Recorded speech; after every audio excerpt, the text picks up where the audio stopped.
Tony Stewart, Dale Earnhardt Jr., and Clint Bowyer will test the next-gen car at Bowman Gray Stadium. Daniel Riccardo is interested in driving in the NASCAR Xfinity Series, and NASCAR has made up a mock 2031 schedule and is looking at the future.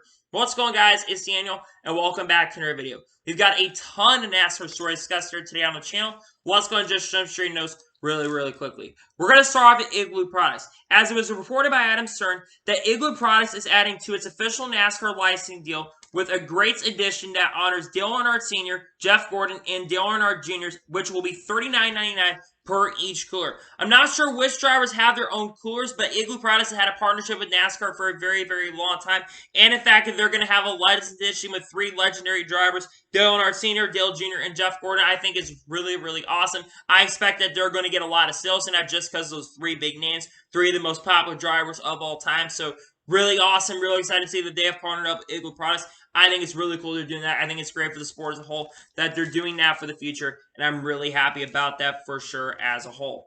And now we're going to jump on to the next story of today's episode, as we're going to talk about the ARCA season finale. It was reported on the MAP TV broadcast for the season finale at Kansas Speedway that the season finale for ARCA is going to be taking place at Toledo Speedway on October 9th. For the last couple years, I think since around 2014 or 2015, they've actually had the season finale take place at Kansas Speedway. But it looks like going into next year with the schedule, it looks like Toledo Speedway is going to be the season finale on October 9th, which is going to end the season actually about 2 weeks earlier than the past. The ARCA season is expected to be 20 races. Daytona will kick off the season. I believe that they're going to have 12 races on MAP TV, and I believe they're going to have 8 races on FS1, and they'll keep the same kind of contract obligations they've had over the last couple years. They also did release the rules bulletin for ARCA, which they're actually going to be running the old Cup cars as well. But I'm really happy to see that a short track is going to end the season. I think it's going to be really exciting to see, especially with which drivers potentially could be running in the ARCA season. There's potentially going to be some really good drivers racing there. And it's really cool to see that a short track is going to end the season. I think short track should end the season just for the intensity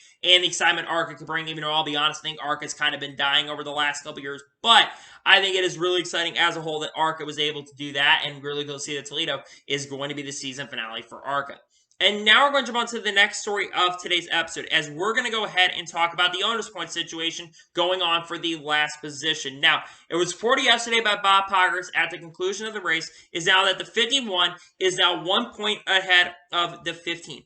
If the 51 stays ahead of the 15, the 53, and a 00, it would not be in danger of NASCAR taking a charter. Now, the reason that 51 potentially, if it stays ahead of those 3 positions, the reason if it does get behind them, the reason that they potentially could lose a charter is if your car, that number is 3 consecutive years of your charter car, and you're for 3 consecutive years, if you're in the bottom 3 positions, you could potentially lose a charter. That is the petty wear charter. Now, there's talks and conversations going on that potentially the charter could get sold to another organization in the foreseeable future. We don't know what organization that is. But if that car number does not lose, if that 51 car does not get into the bottom 3 position owner points and it ends up staying above that position, they will be able to keep their charter going into next year. Though, like I said, there's talk conversations that they may be selling that charter going into next year. We're definitely going to have to watch and see what happens in regards to that, but I definitely find it really interesting. Your owner point situation at the 51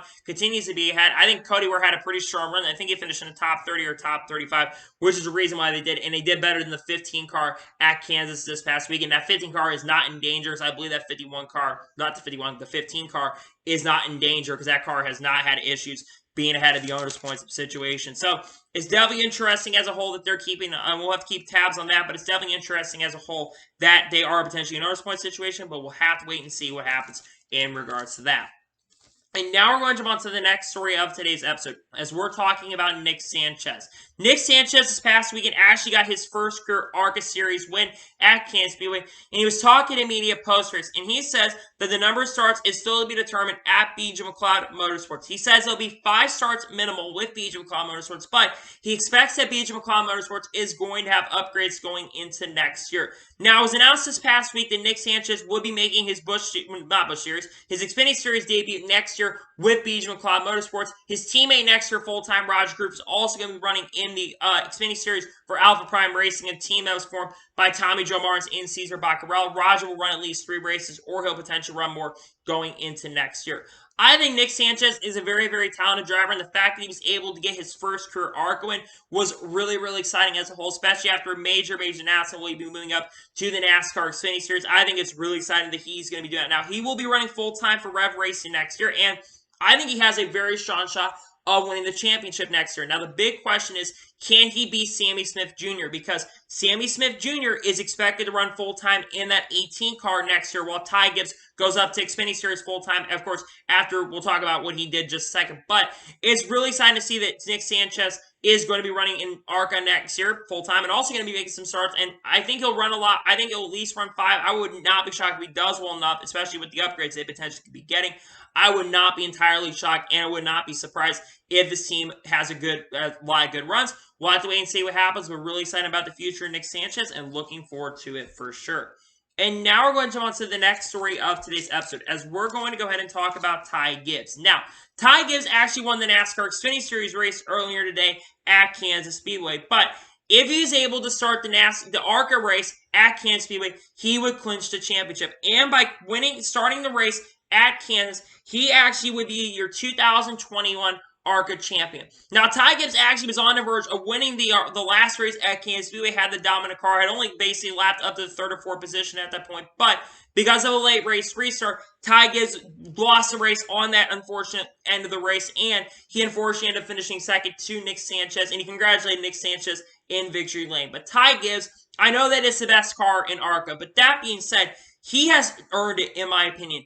10 wins, won half the races this year in ARCA in that 18 car, won the championship, I believe, by 40 points or something like that, won a lot of races this year, dominated the ARCA championship this year, in my opinion, deserves the championship. And the fact that he's probably going to be going full-time in that 18 car for Joe Gibbs Racing next year, I think is really, really exciting. I think it's great to see that Ty Gibbs won the championship. Congratulations, Ty Gibbs, on winning the ARCA championship. He's been really, really fun to watch. I mean, he's only the 4th driver, I think, to win 4 career races for the age of 20 in the Xfinity Series 2. So I think next year he's going to be very exciting to watch in that 18 car full-time. It's expected that he's going to be in that car next year, the flagship Joe Gibbs race car, which will probably put a lot of the resources in that 18 car, though we do know that Joe Gibbs Racing Xfinity is expected to downsize next year. So that's really exciting as a whole for sure. I'm really looking forward to that, and I'm happy to see that Ty Gibbs won the ARCA championship this year.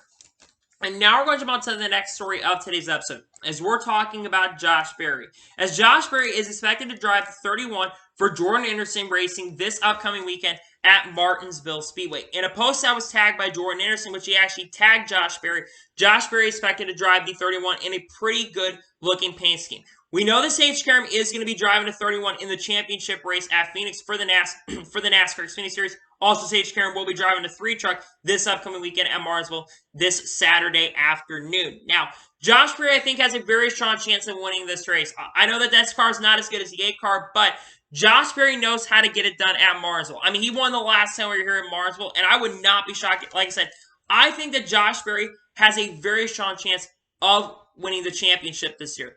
I think Josh Berry is a really excellent and a really great driver, and I think he'll do very, very well. That 31 car has ran top 10 in a lot of races, regardless of which drivers they've had. So I do think that Josh Berry is going to have a very strong chance of locking up the win. I think, honestly, that 31 car may get its first win, may see a surprise win. We've seen that car run top 10 and top 15. So I'm really looking forward to see what Josh Berry could do. I think he's going to have a really strong run this weekend here at Martinsville.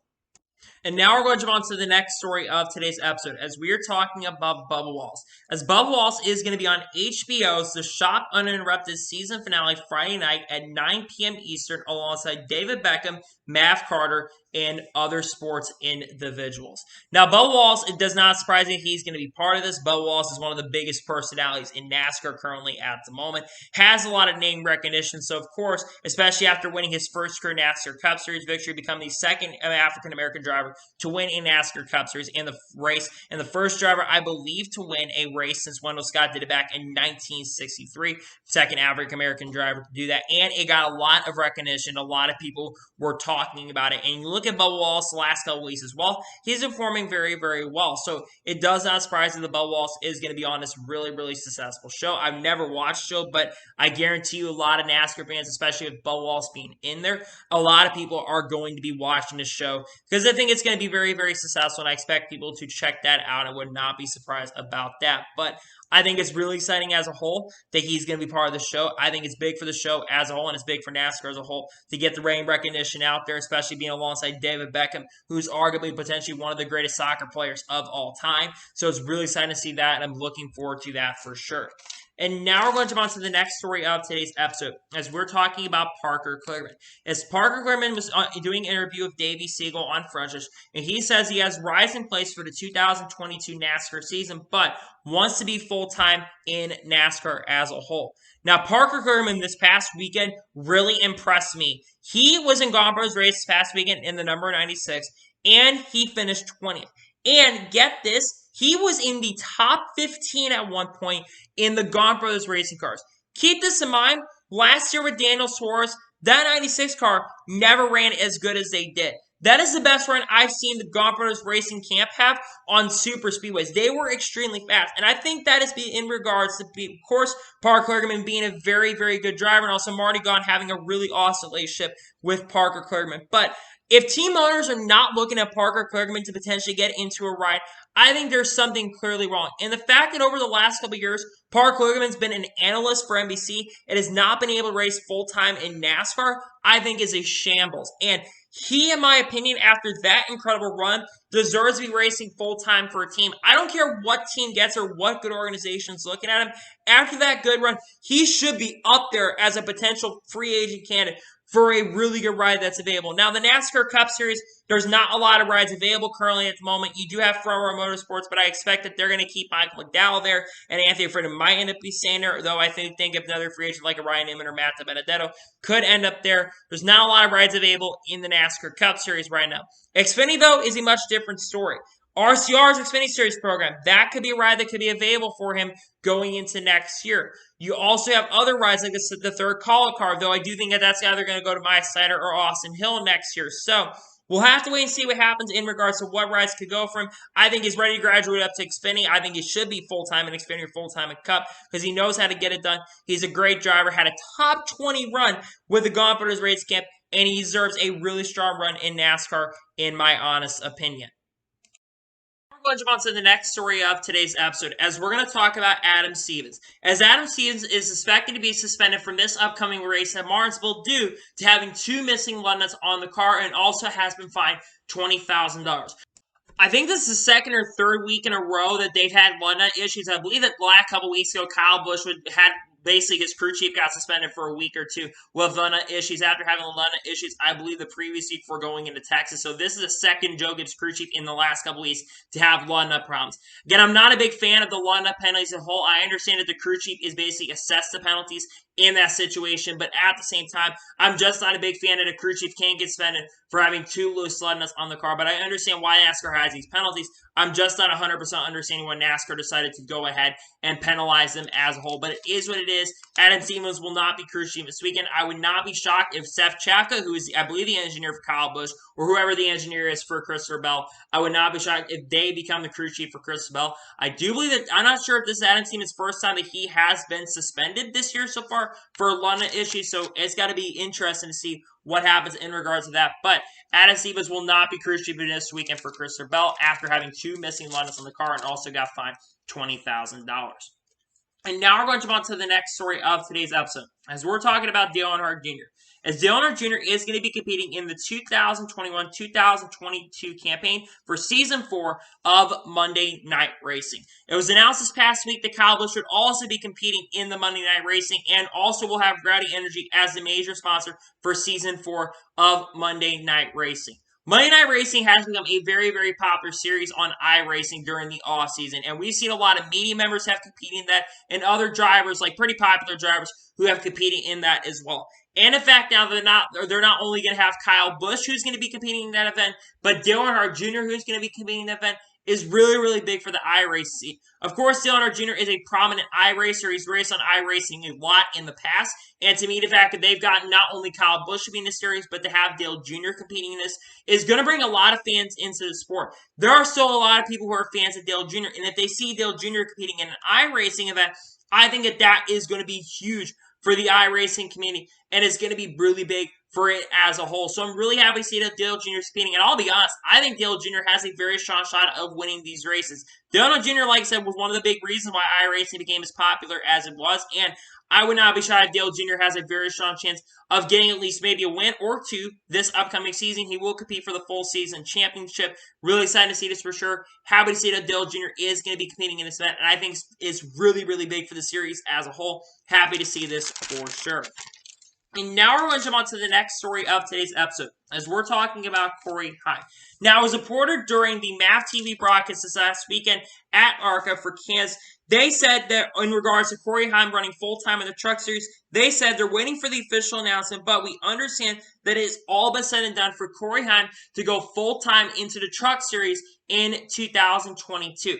Now, it's not entirely clear where Corey Heim is going to end up going in the 2022 season. However, I have a couple of potential teams that I think he could end up going to in 2022. The first team is potentially arrive at Kyle Busch Motorsports on a potential part-time basis. He has driven for Kyle Busch Motorsports a couple times this past year, and before the crash at Darlington earlier this year, he had a very impressive run in that 51 car. So that potentially could be a potential ride where you could end up going into next year and running at least a few starts, or maybe taking a third KBM truck where maybe they expand to a 4-car truck operation going into next year. But I think the team that Corey Heim is going to end up actually going to next year, I believe, is going to be the 16 for Hattori Racing.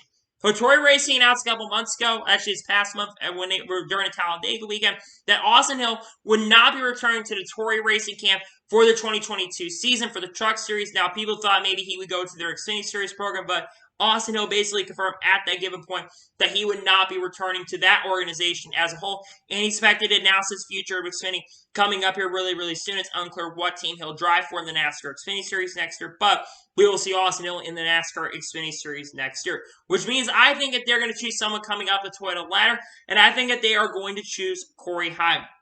I think Corey Heim is a very, very talented driver. I mean, he's the only other driver that really could compete against Ty Gibbs this whole entire season.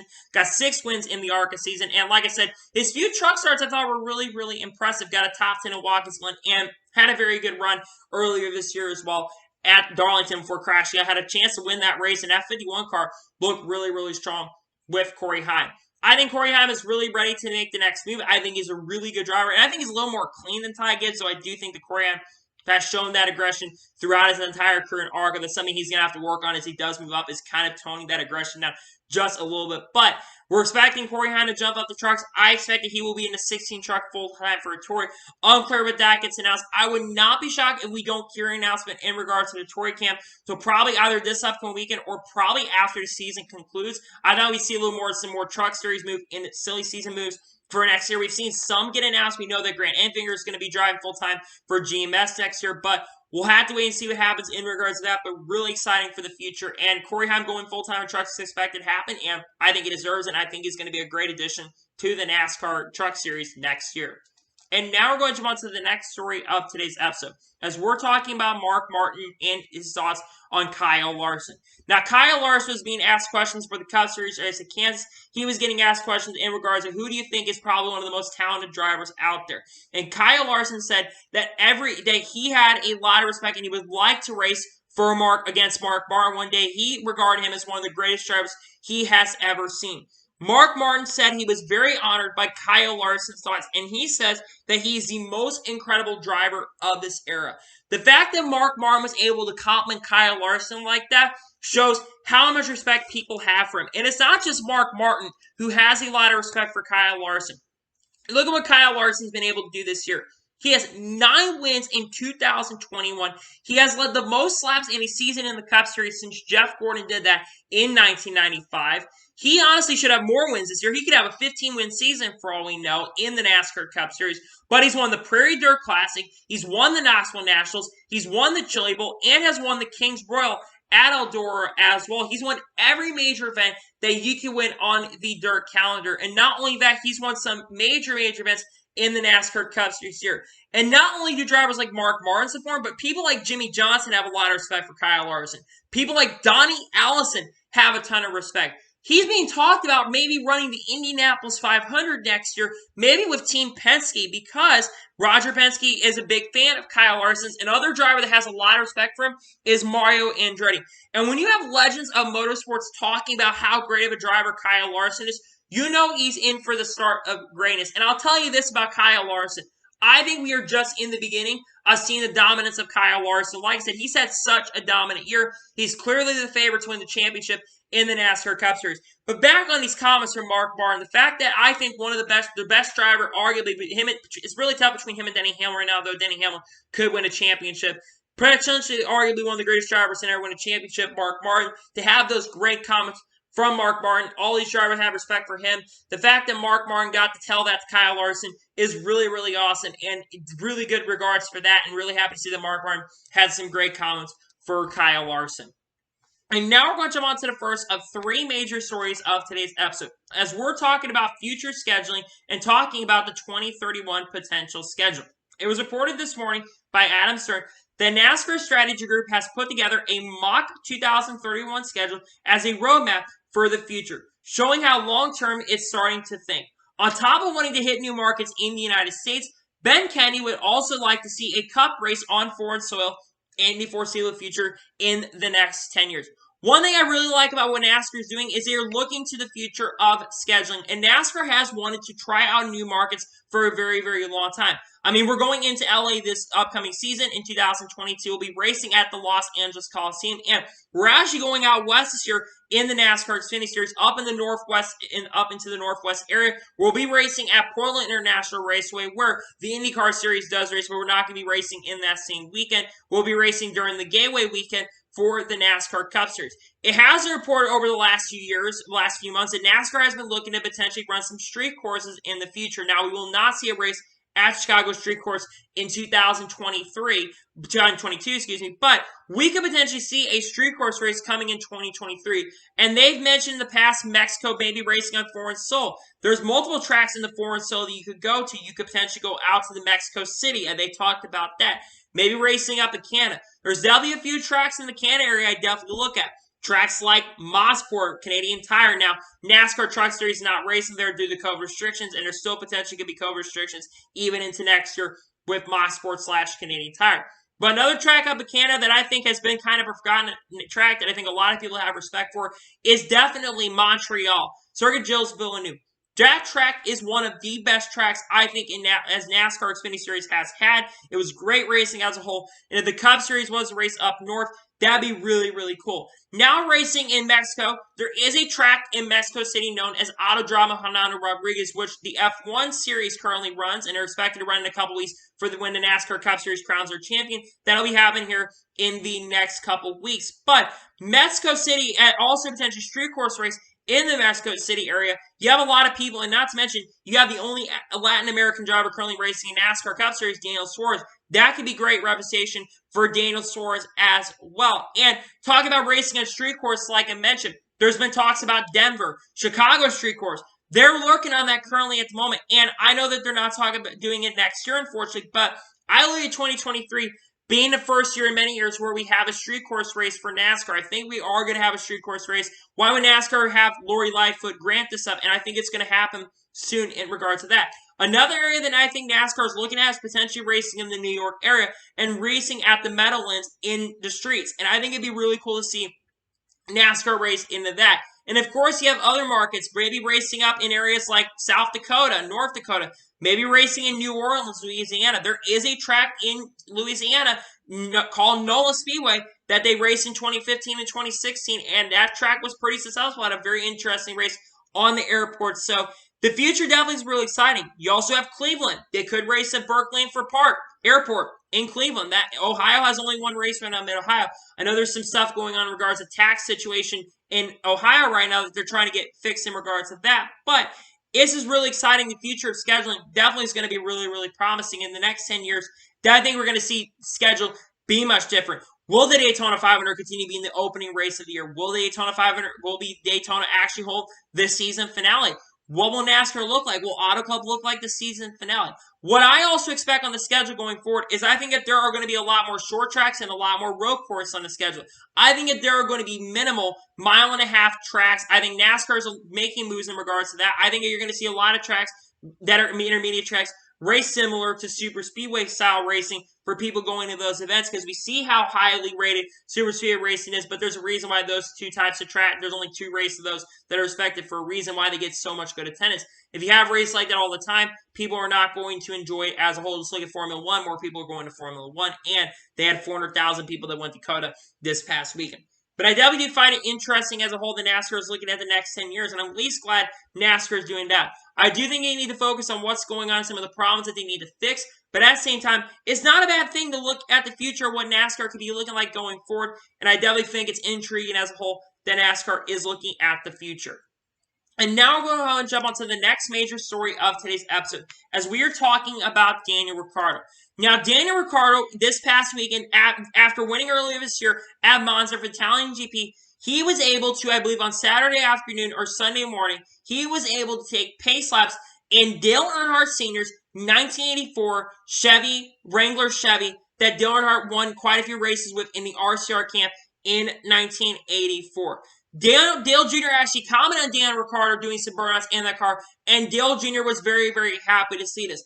Daniel Ricciardo says he was choked up to hear those words from what Dale Jr. said, and he says he's potentially up for a go in the NASCAR Xfinity Series and potentially running in NASCAR. Now, for a lot of you who don't know, Daniel Ricciardo is a huge NASCAR fan. There's a reason why he has the 3 car as what he's had throughout pretty much his whole entire career in F1. The reason is because he is a huge NASCAR fan. And not to mention, Daniel Ricciardo actually is not that old of a driver. He is only currently 32 years of age. And I think it'd definitely be really, really cool to see Daniel Ricciardo race. Now, my first question is, what kinds of tracks would he run?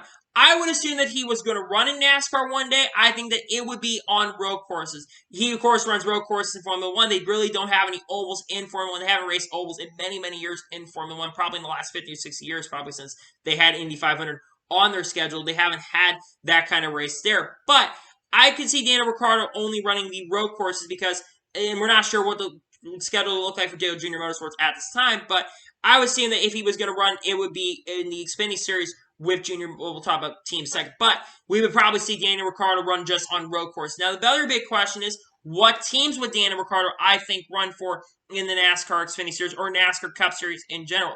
The one team in Xfinity, if he was to run the NASCAR Xfinity Series, I definitely look at a team like Junior Motorsports, and the big reason is because he's a big fan of Dale Earnhardt Jr. And the future Junior Motorsports is unknown. The team is expected to have 4 cars, but they may have a 5th car next year on a part-time basis. Maybe if Daniel Ricciardo has an opportunity and there's some off weeks in Formula 1, maybe Daniel Ricciardo could come to NASCAR and run a 1-off or 2 on a road course in a 5th Junior Motorsports car. Maybe. It would be really, really cool. Maybe they get the rights from RCR, and maybe they get the 3 car to run maybe Dale Jr. 1 or 2 races, and maybe Daniel Ricciardo 1 or 2 races and run some of those road courses. I think it'd be really cool, though, to have representation from Formula 1. One of the, I think, really solid drivers in Formula 1. And there's been a few other drivers talked about it during the Dakota weekend. You had Max Verstappen talk about NASCAR and the intrigue around it. You had Lewis Hamilton, who's had some interest. And you never know who could be going over to NASCAR. But I think if anyone is going to come over to NASCAR and run slick starts in Formula 1,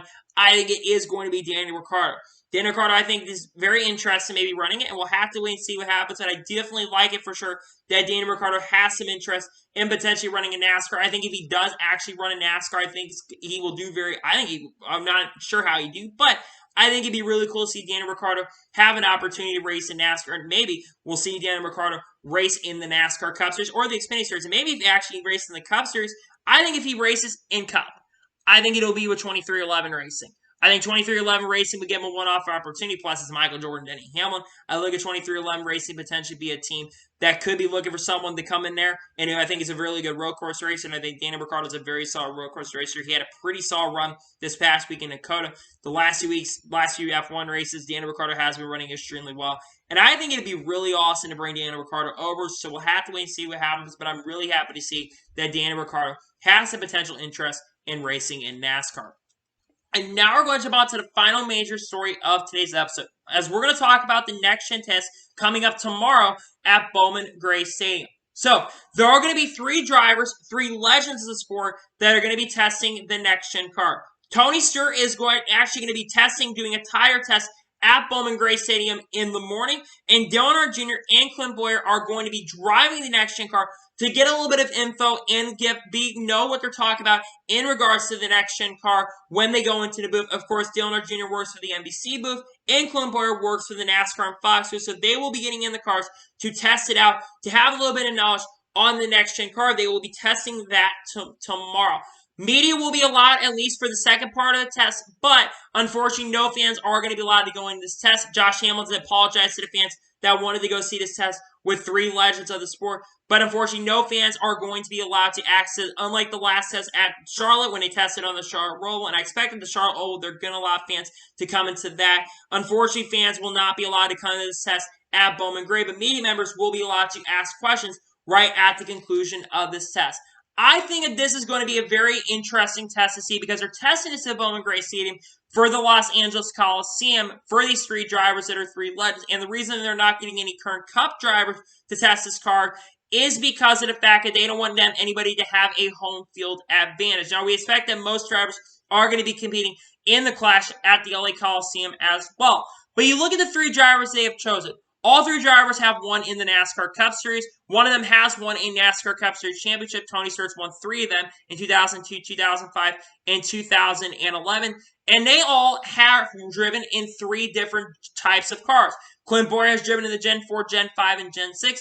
Tony Stewart's driven in the Gen 4, Gen 5, and Gen 6. And Dale Earnhardt Jr. has also driven in the Gen 4, Gen 5, and Gen 6. So, they have driven in multiple eras of cars. So, when it comes to knowing knowledge of the car, these guys know what they're talking about, and they're going to be able to give a lot of excitement and a lot of feedback as a whole. And if they like the car, I guarantee you that fans are going to be very, very excited. I don't think these guys are going to kiss ass. Tony Stewart especially is not going to kiss ass. Tony Stewart's been pretty blatant. He's called out NASCAR in the past on some things. If Tony Stewart really likes what is given to him in the next-gen car, I think he's going to enjoy what he's going to get. And I think it's really important. This test will be somewhat important. I believe they're going to be televising on YouTube in the afternoon for fans to see. And these 2 drivers will be able to answer questions. Now, it'll be only 1 car. I know that there have been some questions in regards if they all 3 were going to be testing in different generations of cars. It will just be 1 car. I'm not sure which manufacturer they're going to run. I know there's 2 Ford drivers, but I would assume probably be a non-manufactured car similar to one of those test cars that they've ran. But what they're doing in this test is getting a tire test for LA Coliseum. I think this test will be very, very intriguing and very, very important. Then there's going to be a test later this year, which is going to be taking place at a dirt track. I think it's Wymanville, and Stewart Friesen will be testing that next-gen car. And I think tomorrow we'll get some answers and questions in regards to what some of these drivers think that are going to be testing it. Legends of the Sport testing it. I think it's really, really exciting as a whole. We'll hear what their thoughts are about it, and I'm very excited about this test. We'll probably cover this later in the week. Talk about this test coming up here really, really soon. But anyway, that is it for today's NASCAR news video. I want to thank you guys for watching. Please subscribe to the channel, notifications on so you're notified when a video does go live on my channel. Follow me Twitter, Facebook, and Instagram, and support page around the link description below for that, and comment your thoughts on today's video.